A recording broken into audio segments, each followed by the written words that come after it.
Halo. Halo semuanya, selamat datang kembali di Ruang Ngobrol. Nah, kali ini Hmm. masih sama saya Dari sama Mas Hmm. Jojo. Masih dalam rangka Sinkefest. Hmm. Masih tinggal 2 film lagi nih. Tinggal 2 film lagi yang mau Sebenarnya kita ada bahas. lagi sih, Nah. tapi yang notable kan Ya. cuman itu ya. Nah, kali ini kita akan bahas film kedua Shinkai yang banyak ditahu orang ya. Iya. Yang masuk jajaran filmnya Shinkai. Ya. Orang banyak tahu dan orang juga banyak lupa. Nggak peduli. Ya lupa sih. Lupa. The Place Promised in Our Early Days. Judul yang cukup panjang. Judulnya menyebalkan. Kumowo Baso Karazla. Iya. Judulnya bagus ya. Aku suka judulnya. Oke. Karena emang merepresentasikan filmnya. Endingnya maksudnya. Nah, tapi ada alasan memang kenapa kok film ini tidak banyak dibicarakan, terus banyak yang lupa. Karena memang filmnya ya forgettable ya. Nah, premisnya dulu nih. Ya, silakan Dari. Premis filmnya itu adalah ketika jadi ada dunia alternatif kita. Jadi ketika ada perang dunia di sana, Jepang tuh udah terbagi menjadi apa itu? Tower, ada tower. Iya. Menjelaskannya cukup sulit karena memang tidak tersampaikan dengan baik. Iya, konsep background sci-fi dan peperangan internasional itu cukup kompleks. Tapi intinya kalau yang bisa aku tangkap, itu tuh kayak perang dingin sih, karena kan ada kubunya Sekutu sama kubunya Soviet. Nah, habis itu di tengah semua hiruk-pikuk gini tuh ada jadi yang penting itu ada tower. Ada tower, ya. Yang kita nggak ngerti itu apa, di sebuah film itu juga misteri. Karena misteri itulah ada 2 orang cowok SMP pada saat itu. Mulainya dari SMP ya. Nah, mereka pengen bikin pesawat untuk ke sana. Untuk mencapai tower itu. Untuk melihat apa ada di sana. Ya. Nah, kemudian ada cewek nih. Mereka berdua sama-sama suka, di ceweknya tuh. Ya, satu sahabat teman cewek di antara 2 cowok. Mereka menjanjikan kepada cewek ini untuk membawa ke sana. Untuk melihat sana. Karena memang yang membuat tower itu ternyata kakeknya si cewek. Kenapa kita sebut cowok-cewek? Karena namanya juga Sawatari, Takuya, sama satunya aku lupa. Sejauh ini sudah kelihatan cukup ribet ya. Nah kemudian kemudian cewek ini tiba-tiba menghilang. Iya. Mereka udah depresi 2 orang ini. Ternyata cewek ini tuh koma, yang mana kemudian ternyata kesadarannya ada di dimensi lain. Iya, kesadarannya itu ada di dimensinya di paralel itu tadi. Yang itu kemudian menjadi penelitian skala nasional pada saat itu, yang untuk meneliti ada apa sih di balik ini. Yang kemudian endingnya adalah bagaimana 2 orang ini Sawatari sama Takuya ini mereka sama-sama depresi dengan caranya masing-masing. Sawatari dengan dan yang jelas dua-duanya tenggelam di pekerjaan masing-masing ya. Yang Takuya ini dia memilih untuk tidak ngapa-ngapain, memilih untuk galau terus. Dia tidak peduli dengan orang lain. Deskripsinya kasin kayak banget. Ada narasi dialog pribadi yang bilang, aku tuh tidak peduli dengan orang-orang sekelilingku. Aku hanya mengingatmu. Aku memimpikanmu terus. Nah, yang Sawatari dia secara aktif ikut penelitian. Iya, jadi penelitiannya tower itu. Nah, kemudian ya ini mereka diketemukan untuk kemudian membawa cewek ini ke tower itu. Ribet kan? Gimana? Sampai sejauh ini apakah masih terdengar seperti filmnya Makoto Shinkai?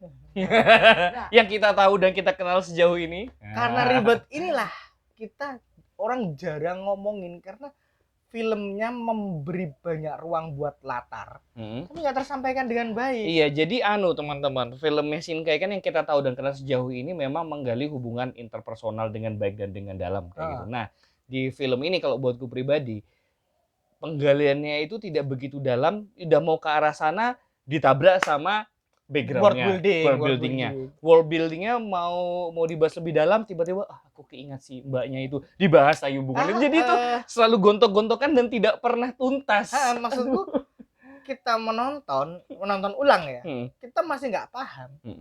Ini dunianya ngapain? Kenapa ada dunia paralel? Kenapa urgensi penelitian itu apa? Dulu awal-awal tahu Makoto Shinkai, teman-teman, tahu Makoto Shinkai, aku mencoba nonton film ini nggak tahan karena memang grafiknya kurang bagus aja. Sekarang ternyata begitu ditonton dengan grafiknya lebih bagus, semakin membingungkan. Karena kita kan udah mikir ya. Kalau dulu kan nonton doang mungkin ya. Iya.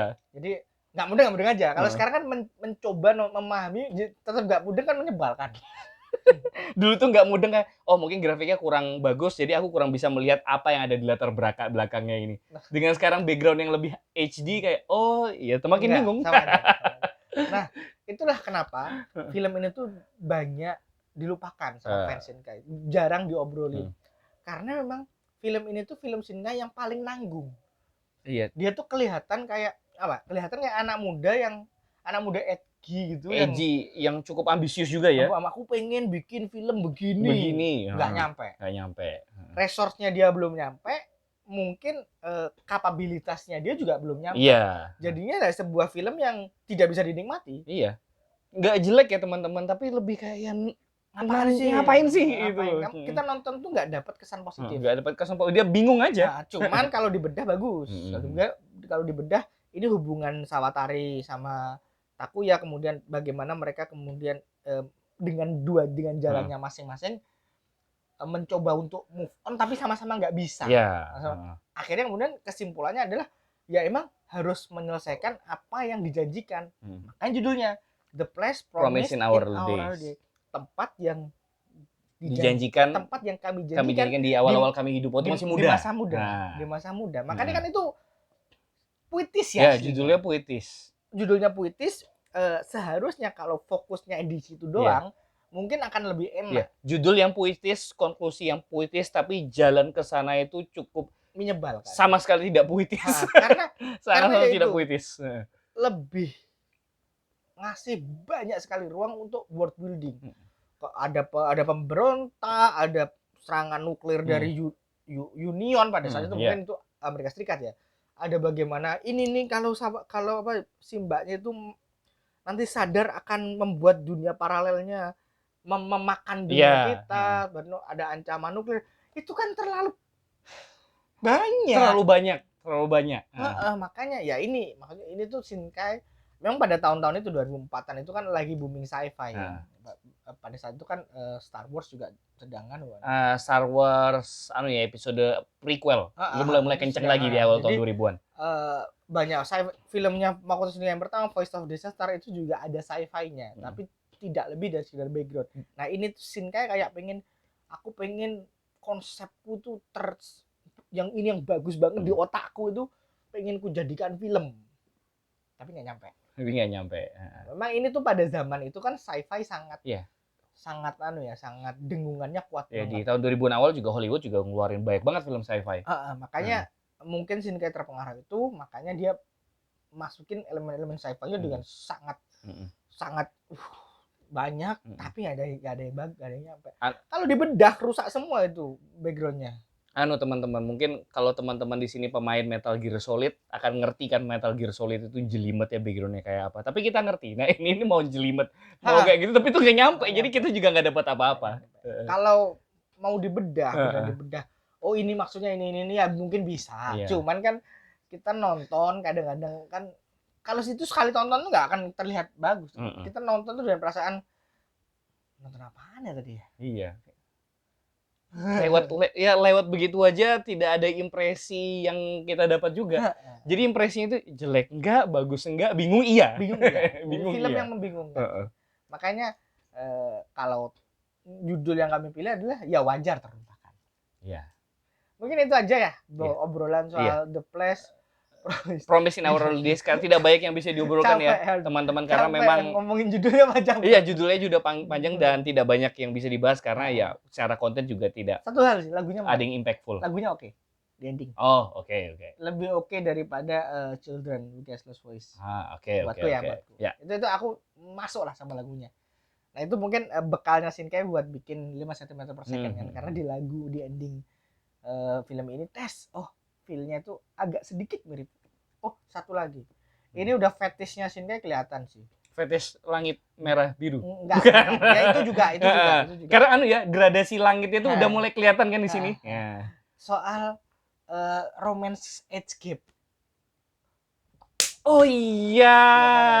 Peneliti ya. Sama-sama Tari itu kan dia kan itu kan aku kan ini Kotono Hanoniwa ini.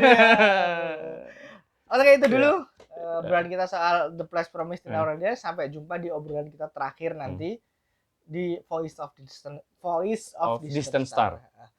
Sampai jumpa. Jangan lupa like, subscribe. Kalau kalian nggak suka film ini ya silahkan kita diskusi. Kalau ada yang suka, ada elemen yang ternyata buat kalian menarik, silahkan obrolan di kolom komen.